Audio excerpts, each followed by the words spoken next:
আমি একটা বাঙালিয়ানা ছবি আঁকতে চেষ্টা করেছি, যে থাকবে লাল ও হলুদ শাড়ি পরে আর কপালে একটা লাল টিপ। আমার মনে হয় বাঙালি মেয়েরা টিপ পরলে তাদের আরও সুন্দর দেখতে লাগে, আর সঙ্গে লম্বা চুল হলে কথাই নেই।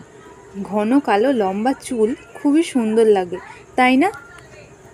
তাই আমি এরকমই একটা ছবি আঁকার চেষ্টা করেছি। আমি পেছনে একটা গাছ এঁকেছি, কারণ পেছনটা প্রচুর ফাঁকা লাগছিল, তাই আমি ভাবলাম কিছু একটা করা যাক, তাই গাছটা এঁকেছি। তারপরে মেয়েটাকে এঁকেছি। মেয়েটার শাড়িটাতে লাল ও সবুজ দিয়ে আমি ডিটেলস করেছি, ওপরে আর নিচে। আমি মুখের মধ্যে আমি শুধু একটা লাল রঙের টিপ পরিয়েছি, আর কোনো ডিটেলস আঁকিনি। তোমরাই বলো কেমন লাগছে। ভালো লাগলে একটা লাইক করবেন।